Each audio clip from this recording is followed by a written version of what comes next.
welcome to another episode of the Primetime Podcast. I am here, as always, with my co-host, Long Island's own Mark Zim.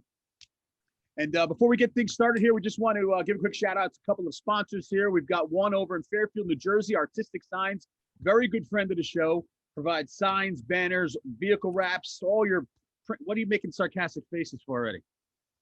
Zim? Me? Yeah, you don't like No, you keep going through. I mean, there's a sponsor that I'm really looking forward to hearing about. So give a nice shout out to our Artistic Signs. Go follow them on Instagram, Artistic Signs LLC. Also, I'm sure you're gonna have comments about this one. Another great shout out to Muscleicious Foods. They are they bang out some really awesome protein puddings, brownies, snacks, all kinds of good stuff. You can check them out on Instagram as well. Muscleicious Foods on Instagram. So I know you have your sponsor now, I assume. Well, there's Liquid Lightning, of course. No, they're not on board after what had happened 15 years ago. Put them on the map. We did that episode already, all right? But we'll tell you what we can do. We'll cue them up right. Let's welcome someone we've wanted on the show since the very beginning, because let's face it, he's got all the stories. He's got all the chaos. He's got all the controversy. We'll even bring it back to his, we'll throw his old theme song on here. The instrumental version, of course, because you can't play that one. Ladies and gentlemen, welcome to the Primetime Podcast, Double A. It is your pleasure, gentlemen. It is your pleasure. Thank you for having me on. Ratings are about to spike. It's been a long time. I haven't seen your face in a long time, man. I'm stuck looking at Zim all day. Yes. Well, I mean, it's quite a nice looking gentleman to look at, but I host a podcast with some pasty nerd that I have to look at. So Zim, I know your pain when you have to join these things and look across the computer and see the icon staring back at you. I'm kind of impressed. And I always knew you had it in you. Out of everybody besides myself, out of everybody that was involved in the BBWF, you actually branched out. And you're getting paid for doing stuff. It's pretty good. Yeah, I think you're getting paid. You got sponsors, right? Well, we have sponsors now too. So yes. Yes. No, I do branch out. I do host a podcast called The Perfect Playlist. You can find it on Apple, Spotify, etc. Your mom is definitely listening to it. There's no doubt about that. But yes, you're right. I am, taking time out of my busy schedule to cash yet another paycheck to appear here on the Primetime Podcast. So thank you. Well, let's do this. Well, I could tell that your paycheck. Wait, I could tell that his paychecks are big because he's the only one here without a drop ceiling, and that indicates richness.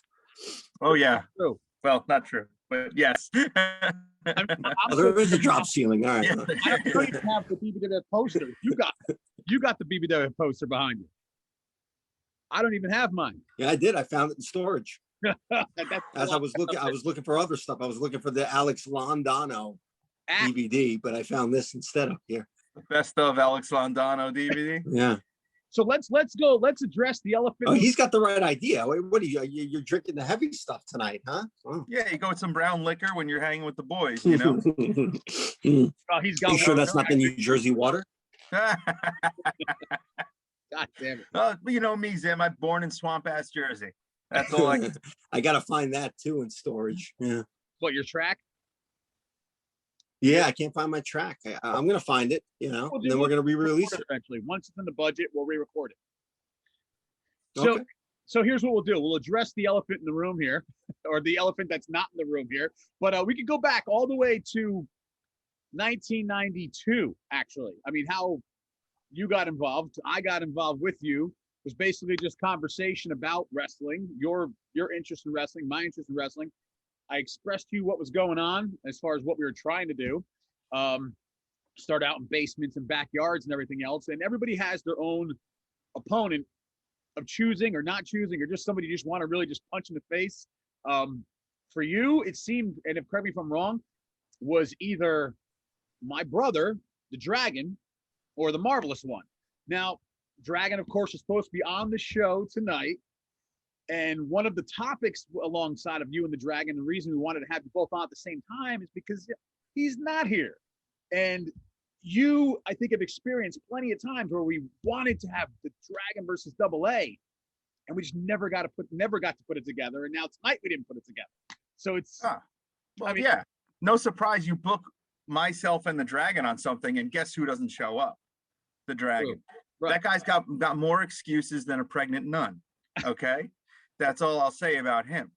Every single time we want to work together, I don't know, maybe Double A makes the man's butt clench and he gets sweaty and maybe a little turned on, nervous. I don't know what's happening, but here I am, as always, since 1992. You know me, Icon. You book me, I will show up. Yeah. And that's a lot more than I could say for someone else you may or may not be related to. That's kind of, but by the way, that's kind of interesting that he mentions 1992. You too, I mean, and to a lesser extent, if I was around in 92 and I grew up around you guys, I would have been also part of the original that ended up during the 2016 run. So these are the only two right here on screen, unless I'm missing somebody that was there throughout every single decade that the BBWF was around. Am I correct? Or is there anybody else that I'm missing? No. As a full timer, yes. Yeah. I mean, you can kind of count George, the Marvelous One, the Dark Ninja, all George's gang that he had running with us. But he didn't have a role in 2016. He didn't have a role. He did. So. He showed up at like one of the tapings, I think. No, but not a full time. Right, not a full time role. So. Yeah, you're right. But let's go back to the Dragon for a second. And it's a damn shame because, like I said before with his excuses, he's got excuses for everything. And excuses are kind of like farts in that you think yours sounds great, but no one else wants to hear them at all. So this kid is loaded with them. But I will say this. I could have worked a glorious program with the Dragon if he would have made it happen. If he would have brought his part to the table, we could have done so much. How, Double A thinks he's this great personality everyone wants to see. The Dragon's trying to become a celebrity. Double A is a fake celebrity, a fraud. It's like we could have had a great multi-show program out of this and would have had some great fun in the ring, out of the ring. It would have been awesome. Icon and Zim. You know what I always go back to is No Exceptions, 2006. Zim's debut, of course, so he's going to be a little shaky on how the night went down and the details. But that night was when you were supposed to face the Dragon. And then you ended up facing El Gringo, defending your Intercontinental title. You ended up in a tag match in which, I think I had 3 matches that night. And there was a Rumble, there was a heavyweight championship match, and there was myself and the Marvelous One against you and another friend of yours, the Demon. But I think that's any excuse to kick your ass up and down that card, Icon, I'm going to take. It was that. I will say this: my ass was handed to me that night because I was the only one working the match. It was crazy. I mean, and like by now, like we've expressed, we pull back the curtain here on this show easily. It was a crazy scenario to do because the Marvelous One had gotten injured and he wasn't supposed to be on the show, and we had to do certain things that night to make it work. Let's face it, as Zim says, we were in the Beacon Graphics Arena filled with how many thousands of fans. Sunfire was there. The pressure was on us to deliver. So, we had to do something, and we pulled it off, but it would have been nice if we had the Dragon versus Double A that night. So many people weren't pulling double and triple duty.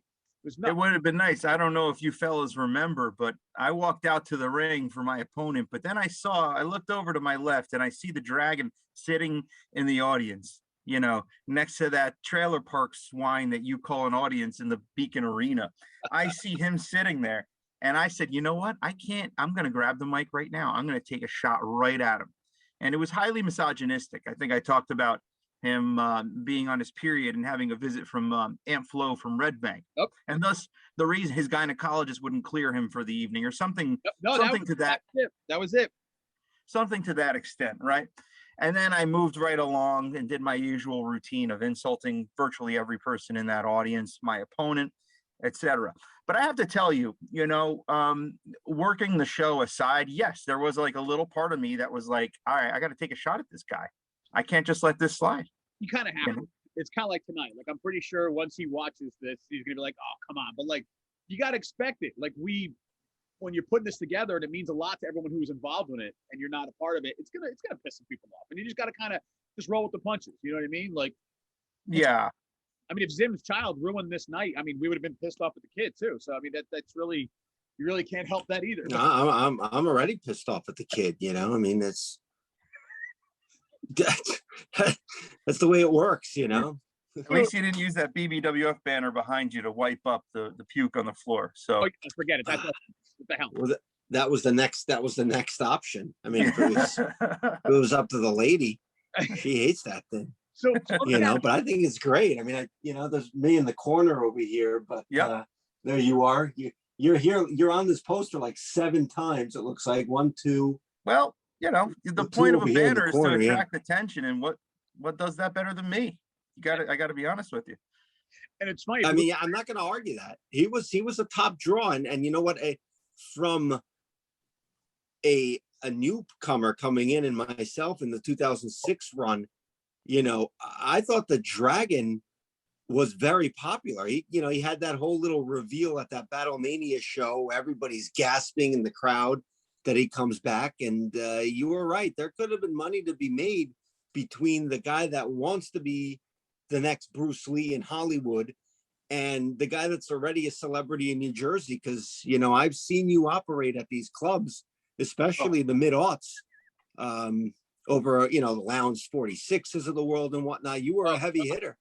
Oh, there's Zim, like they say, it's a mutual admiration society here, Zim. Yeah. I like the cut of your jib. I like the way you roll, as they say. I'd be up in these clubs and I'd, you know, maybe pass 1 or 2 of my, you know, retreads your way and just be like, hey, give my friend Zim here a little bit of love while I'm working. And he's not joking. By the way, he's not joking. I bring this up. My pal from Long Island that used to come up with me, Mike. Oh yeah. We were out Lounge 46 one night, and he has these 2 girls like right, you know, his hands right around them, and he leans over to us and like, you wish you could get with this. Nobody's getting with this tonight. And it was just pure, unadulterated, just joy and you know, he was oozing machismo before, well, actually a little after Razor Ramon. I mean, it was unbelievable. So I mean, right then and there, he lived the gimmick.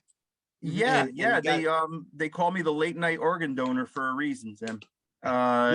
It's just, you know, that's just how I roll. And you know, there's no doubt in my mind. You know, you go to, you know, Bobby Ugats in Long Island. I see you maybe mopping up some things over there too. So would have loved an invite to a Long Island club, but maybe it's never too late.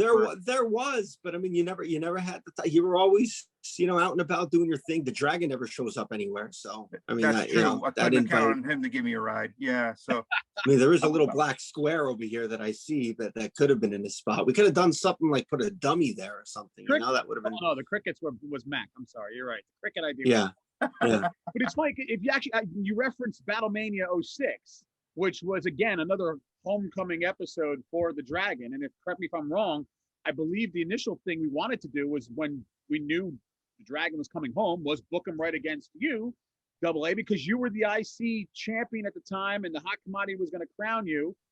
He did, gave you the low blow, and then he brought out the franchise to face you, which was a little bit also an inconvenience because the franchise was wrestling for the heavyweight title that night.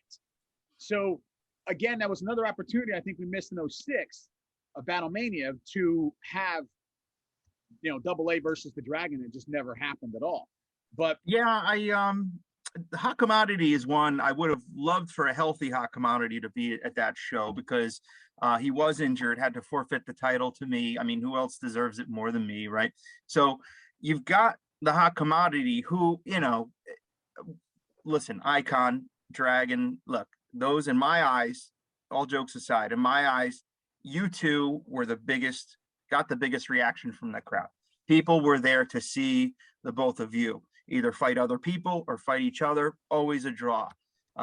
Double A is not going to debate that. But another guy who had some sneaky good pop was the hot commodity. People love to see this guy. He had a vibrant personality, always good with the people, our commissioner for a short time. You know, he was the type of guy that would have made a great program for someone like me, who is not very well liked by the crowd and not very well respected by the crowd. So you juxtapose those two things, that would have been a nice full program to work in the ring and out. Right. Zim, do you agree? A lot of missed opportunities, I guess, from what I understand. It seems like, especially in that time period. And then by the time everything rebooted in 2016, I mean, we were all just, except for you, Dan. I mean, you know, you still try to keep in shape, but we were finished. Our shoulders don't work. Our knees don't work, you know? Yeah, you should see me in the morning now. It's not fun. But you know, the funny thing is, going back to that time, he's right. And I'll say the same thing about him and you, is that there was consistency. That's what was such a hard thing in that era of the BBWF, was consistency. There was a handful of crew that was dedicated to it. And if you look at the major storylines that we put together, mainly me and Double A, like we said, okay, the night I won the championship from the Mac, because like we said earlier in episodes, then we had to put you in front of the Mac because he could work a match, but he can't tell a story. He could do the moves, but he can't talk. So you basically, that feud was me and you. With Double A, we said, okay, he comes in, I win the title, he's right there behind me, boom, kicks me in the face, that sets us up. And we knew where we were going with this because, you know, let's face it, he was the most hated heel on the roster. People actually loved to hate him, but the buildup was always spectacular, and we followed through.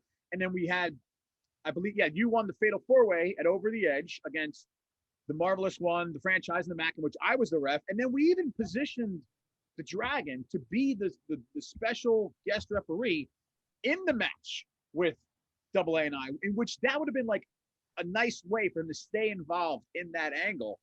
I mean, I always wanted Double A versus the Dragon, you know, like, but it turned out that my angle with Double A was a lot better. Like, it worked. We told a better story. Like, I agree. I made it personal, and that was the thing. So, you know, going into this, the one thing behind the scenes, Icon, you and I always worked very well. I was always like, you know, hey, you got this tier of opponents and you got this belt. And then I was like, okay, I've got this other tier of opponents and I've got this other belt, but our worlds never really collided. And so we always kind of planned those respective divisions, if you will. Yeah. Then finally, you know, we're just like, you know what, screw it, man. Let's just do this. Yeah. Let's just put this on the table, make this happen. No one would guess it's coming. Right. I was probably, you know, of those four in the Fatal 4-Way, I'll admit it, I was probably the worst wrestler of the bunch, but the best personality. So you know, okay, we could debate that, but you know, I'm just trying to be a little humble for the first time in my 25 years on this planet.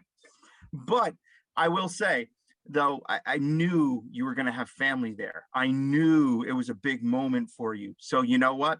I said, leading up to this, even though the audience doesn't know I'm in that main event, they know I'm a part of the 4-Way to get to the main event. I wanted to make it very, very personal. So I portrayed your love interests at the time. Yep. And, you know, dressed myself up after a couple drinks and a night out. I decided just to film myself and make a very, very personal video that I think really helped build up me versus you for that night. It did. It was one of my favorites from the original YouTube era. And he says something interesting, and you know, I consider myself the resident BBWF historian. No doubt. And I'm not going to name any names, but he mentioned that the family was going to be in the audience for the Fatal 4-Way, and anything goes, and he needs to get a reaction from the crowd. Because at the end of the day, and we've talked about this in the previous episodes of podcast, people are going to these wrestling shows because we built a story around it. They don't want to just see a bunch of guys jumping off the top rope for no particular reason. So what I respected about that was the fact that nothing was off limits. You told a story, maybe you didn't go that much over the line, but people were invested in it from the crowd. In the 2016 to 2019 run, again, I'm not going to name any names, there were situations where you, Dan, had to tell the performers to tone down some personal attacks because somebody was going to get upset in the crowd or whatnot. It's a little different, you know, maybe that's one of those things that was different between the two different eras, 2006 and 2016. But I enjoyed that aspect that Double A just talked about in regards to he needs to tell a story. He didn't get too personal, but personal enough to get a reaction. And there was really nothing that was off limits. Right. I think the difference is with Justin and Double A, excuse me. I think the difference is with him is that he knows how to push the buttons 100%, but he also doesn't need to cross, like you do it in a disrespectful, but like there's a lot of satire to it where you don't have to cross an actual full line to get a reaction. Whereas a lot of nowadays, people will just go right to the jugular instantly to get that extreme heat, but it becomes more hatred. Well, sometimes that's cheap heat too, but he knew how to tell a story. Like, I know you guys joked about the clubs before, but the truth is, even from a wrestling perspective, some of Double A's best work were after hours between the training video, the Mrs. Icon video, the Mac promo, all that stuff was done literally, what, 1, 2 o'clock in the morning sometimes? Easily. I have no idea what my neighbors were thinking as I was dry humping the ground in one of my training videos, but you know, hey, it made for great footage. If you watch the view, if you go to the page now, like tomorrow, and look up the old primetime videos, look at the number of views that thing has. It's still ongoing and people still watch it. I mean, it's my favorite era of the BBWF. I know I was, there for it all. More hype came about from the every Wednesday night tapings during the 16 run, but nothing beat, and maybe because we were younger and healthier, I don't know, but nothing beat that run to me. It was much more entertaining than the 2016 run, but that's just me. He was 100% right. Double A was when he talked about the divisions that we basically ran. It's like when I had the heavyweight title, he had the Intercontinental title. I mean, I was dealing with like the MAC and the franchise, and these guys were just, let's just bulldoze right through you. A lot of the matches were reckless. It was there's no storytelling there at all. And I'm like I'm trying to get through it, and like sometimes 3-4 minutes in, these guys will let's take it home because they burnt themselves out. Double A had the other end of the spectrum. He was dealing a lot with the misfits. I mean, he had Scorpions, he had Di Tommaso, he had a lot of, like, it was chaos. And I actually watched a clip from the one match between the Red Scorpion, Double A, and Di Tommaso for the IC title at that warehouse event. And I don't know how you didn't get banged up during the suplex we gave you. At one point, you get out of a pin and Di Tommaso wraps you around the throat, just pulls you backwards. There was a lot of recklessness to that too. It was all over the place. So, yeah, it was for sure. But I think what made the recklessness interesting was I tried to be, as a character, as put together as possible. Yeah. Like I'm surrounded. I'm on the ship of fools. I don't know if you remember, I was walking around Beacon Arena one night, ran into Di Tommaso, ran into the Dragon, and I was just like, my character was over it, right? I was just like, what are you booking me against? I am the best. I deserve the best, and I'm put with this. That makes for good comedy. It makes for good fun. And it came full circle, because then people really started to understand. When you and I did go out the first time, we had a couple spots that were like, damn it, but still the build. Yeah, that's on me though. No, I messed up twice. It didn't matter because we told the story. Everybody at that point didn't care what we were going to do in there. Like you said, they're here to see me get my ass handed to me, kind of thing. Like that's what it was coming down to. Like that story. Yeah, growing up, I learned that from, Ric Flair. Ric Flair was the guy I idolized growing up. I was never a Hogan guy, a Bret Hart guy. I was always a Ric Flair, Kurt Hennig, Rick Rude, and then the early Heartbreak Kid, Shawn Michaels. Like those are my guys, and the crowd paid to see them get their ass beat. And that's where the money was, in my opinion. I grew up watching the polar opposites. Like I was the Hitman guy, I was a Hogan guy. Like so, it worked because you understood where that angle, I understood my angle. It was hard because there were times where there was some selfishness to it. Everybody wanted to do what they wanted to do. And, we've named the Marvelous One, the franchise, the Mac Double A. There's one guy that we all know that really portrayed and like exuded that term selfishness. And we know where we're going with this one. I mean, you had crossed paths with him more backstage. I crossed paths with him more in the ring with the Demon. That was a very frustrating time for all of us. Yeah, I would say so. The Dragon is the one I really wish I would have worked with from a program perspective. Multiple matches telling multiple stories through promos. Demon is the one that I would have loved to be in the ring with. Smaller guy like me. You know, towards the end of my career in the BBWF, I was striking pretty hard with my fists and my feet to compensate for other areas I wasn't so athletic. So he was doing the same. So I think we could have had a nice knockdown, drag out match in the ring. Furthermore, too, you look at our characters, you know, his character was, you know, narcissistic and devious. My character was definitely a rule breaker, shortcutter kind of guy. If we had a match, the demon, excuse me, I can't get that right. The demon versus Double A, where we're both trying to out cheat one another, that would have been like so entertaining and so much fun. But the dragon, the demon never too many alliterations. Yeah, the demon never wanted to talk to anyone else on the roster.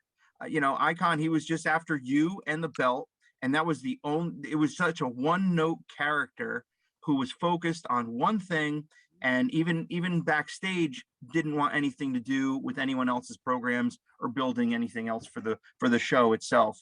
Massive detriment to that character and highly indicative of that person's character as well. You know, it's funny because we, like Zim, we talked about this as well on a couple episodes.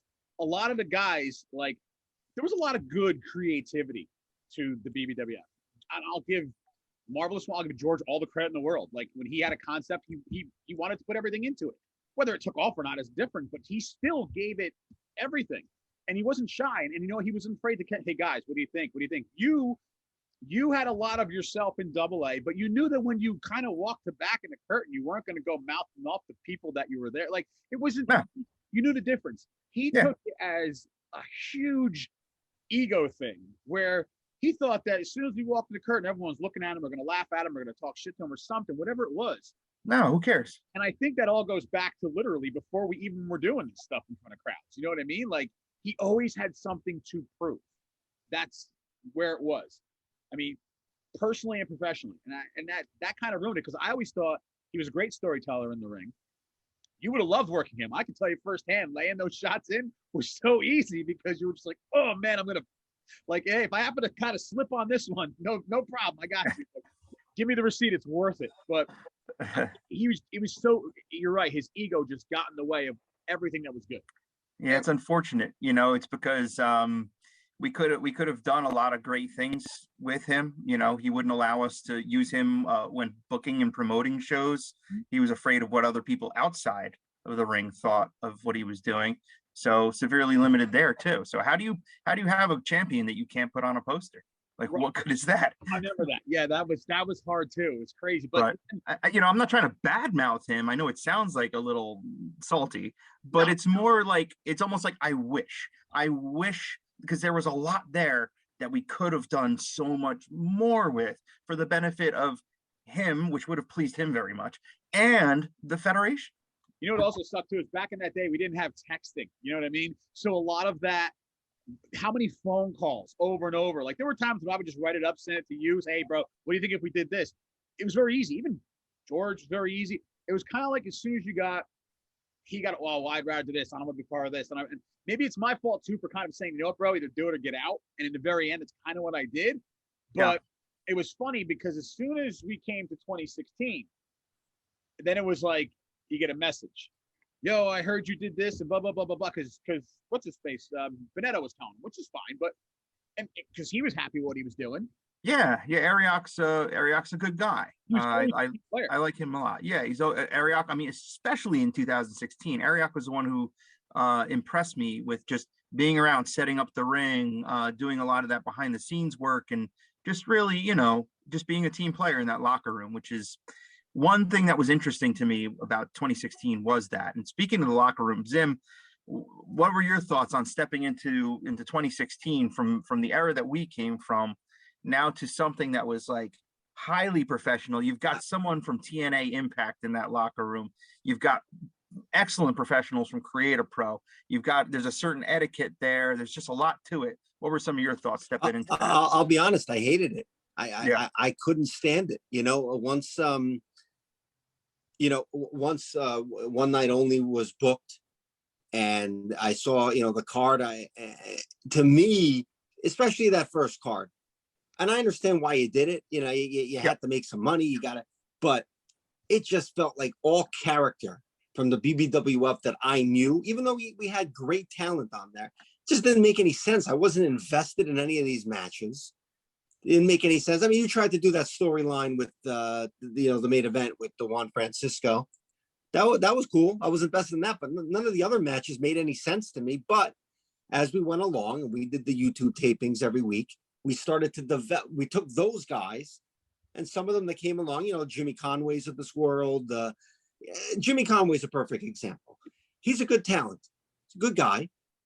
And he wrestles a lot. He goes on all these indie shows, but there's really no angle with him. I'm not invested in what he's doing because he's just wrestling different guys each time. When he came to the BBWF and we got him some angles, I was more invested. It's like, what's he going to do next? He had this whole thing where, he was calling everybody David Adams, Right. and that was funny. Yeah. We took some of these guys that had great talent and we actually, in a way, we BBWF trained them into telling stories because that's where we came from, because we weren't the big talent, but we made it more, even the guy from the guy from TNA Impact. He came in, we made him do a storyline. Otherwise, he shows up every week. He's just booked to wrestle a random guy from an independent show with no story behind it. Right. I don't want to see that. I want to see a story behind it. So at first I hated it, but then it's kind of like what Hulk Hogan says with the people that were in WCW. He says it about Paul White. He pulled him aside one time. He's like, you got to go up and get some Titan training. Meaning how to tell a story. It was the same thing here. You got these guys, great talents from independent shows. Prince Akhenaten wrestles every week with no storyline. I don't know what a storyline is. All of a sudden he comes to the BBWF. He's putting this angle. Bam. I want to know what Prince Akhenaten's doing. Matthias Glass. I mean, people were talking about him left and right. Instead of just being there at a show and wrestling for no reason whatsoever, we actually made it in a way that people cared who wins and who loses. So in a way, I hated it at first, and then I ended up loving it because of what it became, kind of like BBWF training, Titan training, if you will. I think the unique thing for the shows that we put on in the BBWF era original was that we had a hot mic going to the entire crowd. Our crowds really wanted to hear the wit, the humor, the funny presentation from kudos to the legend, by the way. I missed that guy. Yeah, from the legend. So exactly. The legend, pulling back the curtain here, is my uncle. He is like my comedic inspiration. So, I learned a lot from him.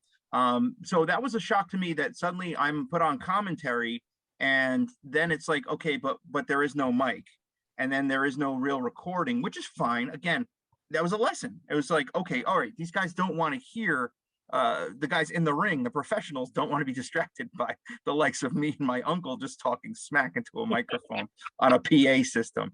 I get why. I'm not going to go into why, but I get why.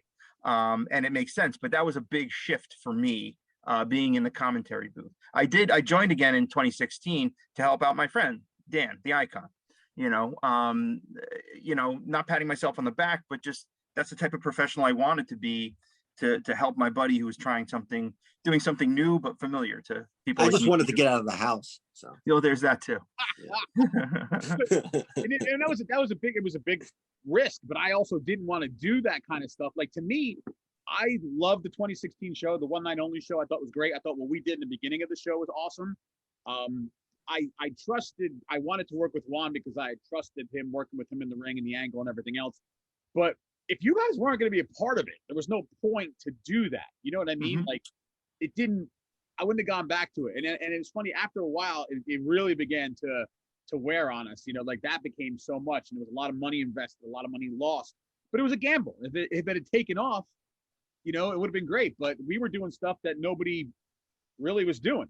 I mean, you were kudos to you, Dan. You were booking like one person from over here, one person from over there who never worked together, never would under normal circumstances. You were making, in effect, some dream / very unique and interesting matches for the Northeast to watch. Right. And it was like we had Fallah Bah taking on Hornswoggle. You know what I mean? Like, we brought in, we'd ride back in a room with maybe 100 people in there. And there was a lot of stuff I would have done differently. But like I always said, when we did the Rumble event, I always liked when, back in the day, anybody who was in a singles match before wasn't in the Rumble. That event had 60 people on it. Now, take it from no exceptions, 2006, when we had a show, there was 12 of us all together, and a lot of us worked multiple times that night. Now we're going to like 60 people, and everyone's got like paydays in the locker room. Yeah. And it's hard because if you look at it, and I use this as an example, and it's not. I talked about this with Sergeant Cash. It's very hard to book wrestling shows because if you think about it, let's take the simplest of forms. $10 a ticket, right? Average. You don't really, you're a nobody. No one really knows who you are. You book a tag match. 2 tag teams will cost you $300, not including the ref. Now, with all due respect to those teams, whether they're not really from the area we're in, or whether you're not, you don't really advertise for us, you're not bringing 30 tickets in to cover that match. You're just not. So you're already losing. It's a big risk to do these shows. And there was a lot of work that I could have put into it more, but there was too much going on at the time for me. And it was a different time. But like, I'm glad I did it. I could say, hey, we did it. This was awesome. And we went from there. But I actually always will, like, when we started this podcast, I figured we'd be talking more and more about 2016 era on and this and that. But we keep referencing a lot of the older stuff because there's just so much, so much to work with. Mm-hmm. Like, I think like anything, it's the origin story. What's the most interesting thing? And that's the origin story. Right. Things that we were doing that others weren't at the time. And just, how we were growing up together and just beating the shit out of each other on a weekly basis. Right. It was fun. That's right. So you figure, now here's the thing, if you were going to be actively wrestling and you could pick one guy from the 2016 on that you would have loved to have tangled with, who would Double A see himself working against from that roster? There's so many to choose from. Oh man, yeah, there's definitely a lot of people to choose from. I already chose one, but I'm going to let him choose. Maybe it's the same one I chose. Go ahead. No, I don't want to answer it because maybe you're going to answer it. I don't think so. I'm still running through the names in my mind. Go ahead. Are you ready? Yeah. Tinder Tom. Oh. Tinder. That's Tom? who. Okay. Tinder Tom. Yeah. You remember Tom's a good choice. Okay. Yeah. I think that would have been a great program. Yeah, that would have been fun. A guy, honestly, Dan, a guy I really admire in a couple ways. Even though he probably doesn't know me or my name, Prince Akhenaten, we referenced him earlier. Yep. I just think he's a great stand-up person. He works so hard on his character, on his promo work. I could just imagine just cutting all sorts of promos against the guy, with the guy. And I have no idea how he'd behave in the ring because he's got some antics in there as well that I appreciate. But I just think he's fantastic. Again, he has no idea who I am, but just know that I'm a fan. You know what? You'd be surprised. Yeah. In fact, guess who we have on right now? No, you'd be surprised. Now start recording. All right, go ahead. So Zim, if I could just add something, I have to. Mm-hmm. I really got the biggest kick out of the pros' reaction to you coming in 2016.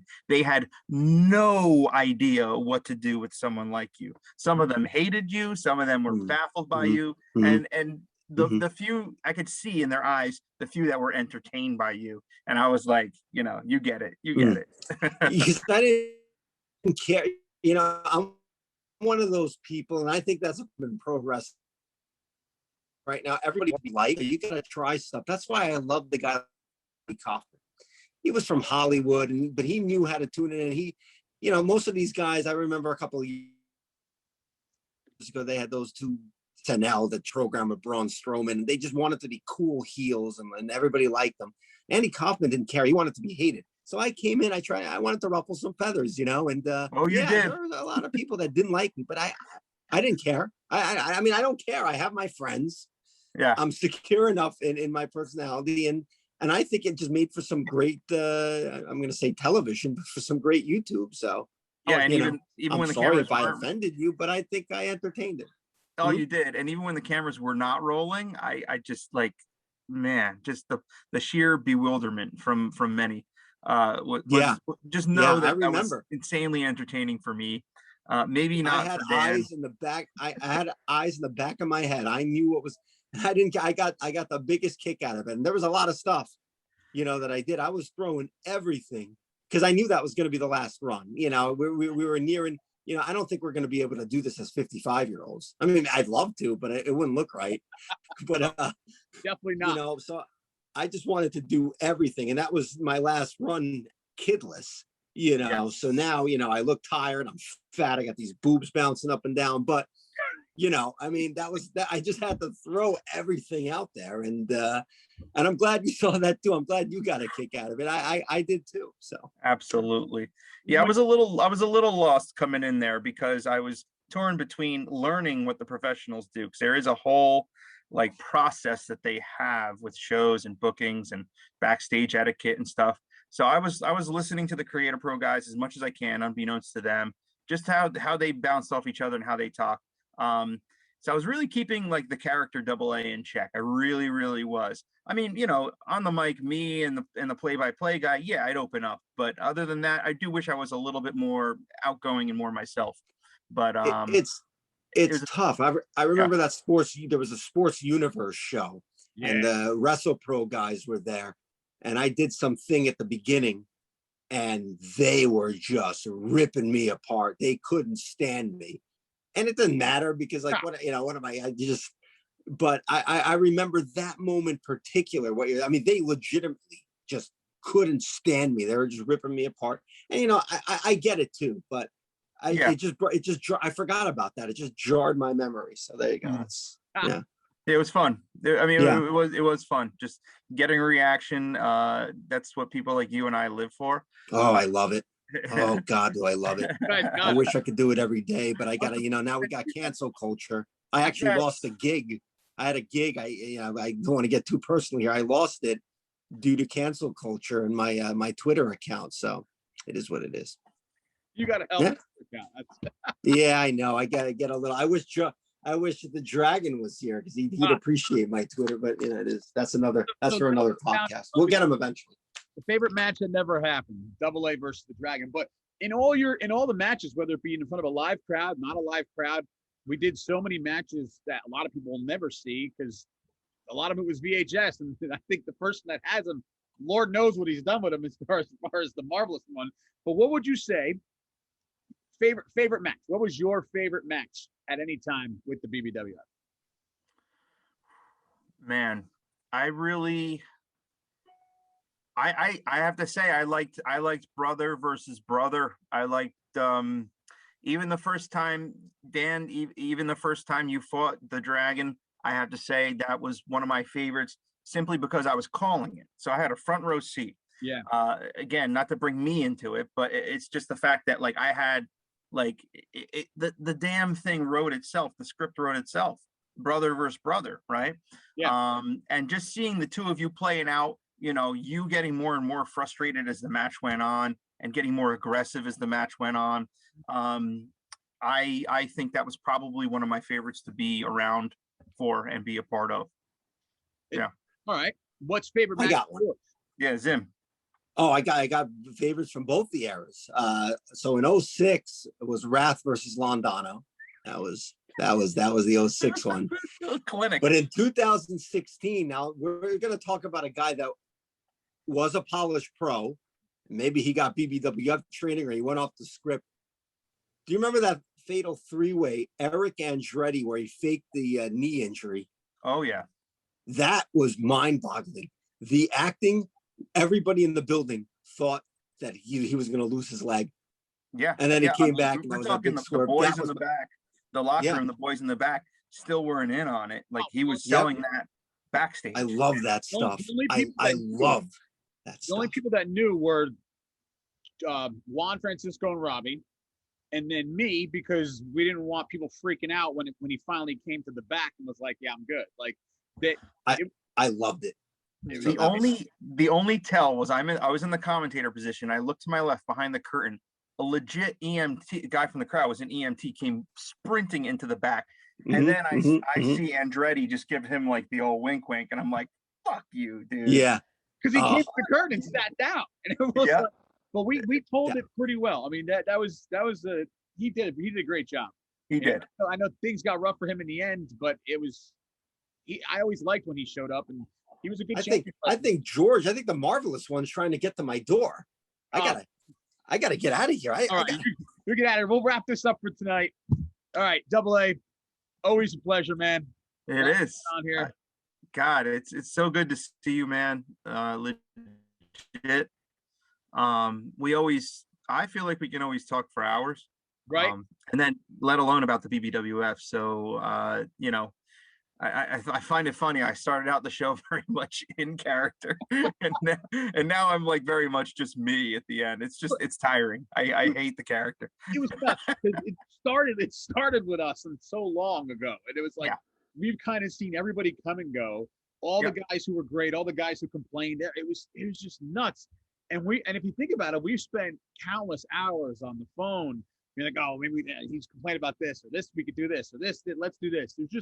We were kind of like the core of it, you know, without a doubt. I mean, I know, like you said, and that's cool. I that means a lot that you said like the whole feud with me and Joey was good. Because keep in mind too, like I said on the last episode, Joey wasn't a wrestler. Joey never had any kind of wrestling background. But Joey, I will give him credit. My brother was a very good listener, and when you told him that we're going to do this, Joey was one of those that had to know the moves step by, like what we were doing, step by step, this spot, this. And I was like, all right, like, because most of the time with me and Mac, we just kind of did it in the ring, like on the fly. Yeah. But yeah, you both were good like that. But I have to say, for obvious reasons, you know, you and your brother just have a chemistry. And obviously in character, I was just joking around with about your brother at the beginning of the show, truth and humor a little bit, but just joking around. But nonetheless, your brother is an absolute star, man. He's just great to work with when he's working with you. And so, but yeah, I do, enjoyed being a part of everything along the ride. I love that you trusted me. I'd run shit by you and you'd be like, go ahead and do it. And then you wouldn't even see it or coach me or anything. Just let me do my thing. You let me be myself. And I would just give whatever I was producing to you, and you immediately put it up, no questions asked. So you were great to work for in that sense. It was because it was like a no-brainer with you. Like you always knew the difference. Like, what, I know if I go this far, this is good. It'll benefit the show, and it's not was like you guys you never went into business for yourself. As many times as you were the spotlight heel, you were the heel that everybody wanted to see. Everybody wanted to see you get your ass kicked, but you were the spotlight of it. But you've done that with other things too. Like, let's face it, we had that whole kick to the nuts era. I mean, even with that, you kind of you protected what we were doing, but you were in it, like the antagonist. And then you got your comeuppance down the road when it was time, and you understood the classic heel story, but you never once compromised the show's integrity. There were a lot of people that did. There were a couple times we almost got into trouble because of the way people were reckless. You always kind of maintained that protection. That's why I trusted you completely. It was never like the best way I could say it was, in terms of the top heel, the BBWF was the Double A show, but it was never the Double A show. Do you know what I mean? Like, character. Thanks for saying that. No, thanks for saying that. I appreciate it. I do. The fans through the years have always been good to me. It's just like the type of thing there's like it's like a comedian, like they're begging to be insulted. Like people sitting in the front row are just wanting to be insulted. So I enjoyed insulting them. I mean, let's face it, right from the jump, not to keep dragging this out, but right from the jump, you and I booked a show together, our very first in-ring show together. Kevin Knight, a guy I went to college with. Yep. We ran in two different friend circles that were parallel. So we were always cool with each other. He let us use his ring. We did the first show, and then I noticed, okay, everyone's wearing black here. Like everyone's coming out, raising their hands, wearing black. Yep. There's a need here. There's a need for an antagonistic person. There's a need for someone who's going to not wear black. And that's why I switched my colors right to red and white. Just something just so different and more vibrant. And it worked. Yeah, I think so too. I think so too. And I was like, all right, I have to do something different here for the sake of the show. I have to be something and someone else, turn my personality up to 3,000 and just be a stark contrast to, the guys, the bulldozers, like you said before, wearing all black, going in there, punch, body slam, suplex, power slam. Like I had to be very different.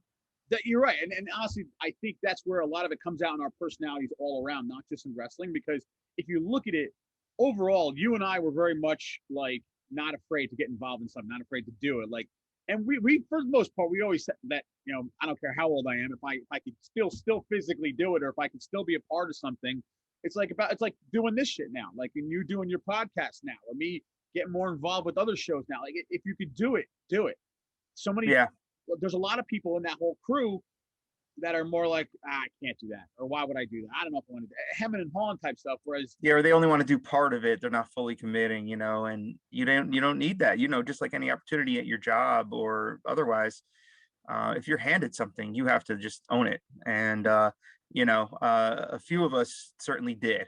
And you know, that's why we got to have so much fun. right, like, let's put it this way. At the end of the day, I think you and I, if there's one thing we took away from all of, we got amazing stories. I mean, everything that we've done with the wrestling and in personal lives, like, we carried a lot of good stories over. We weren't afraid to just do it and get involved. It was crazy, but that's something I will always remember with this stuff, especially the wrestling. Like, was 2016 risky as hell, but man, I mean, it was a great time, and I'm glad. Like, I know Jack stuck around.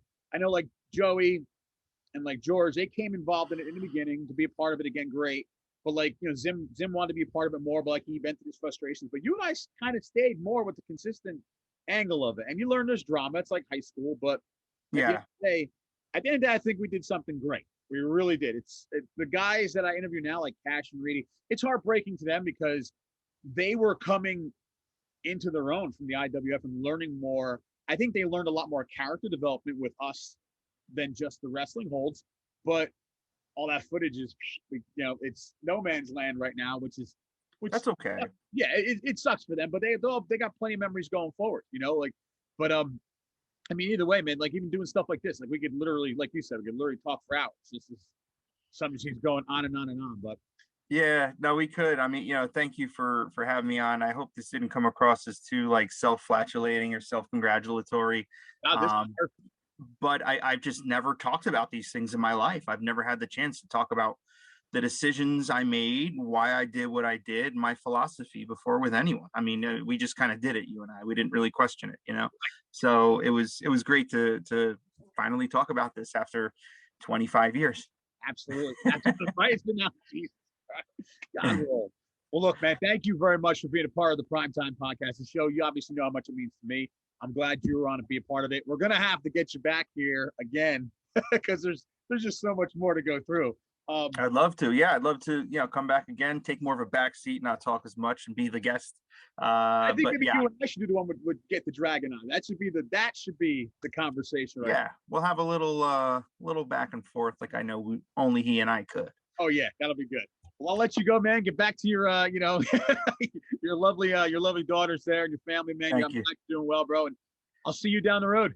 Likewise, Icon, man. Great seeing you. Thanks again for the opportunity on the Primetime Podcast. All right, buddy. Take care. All right, cheers.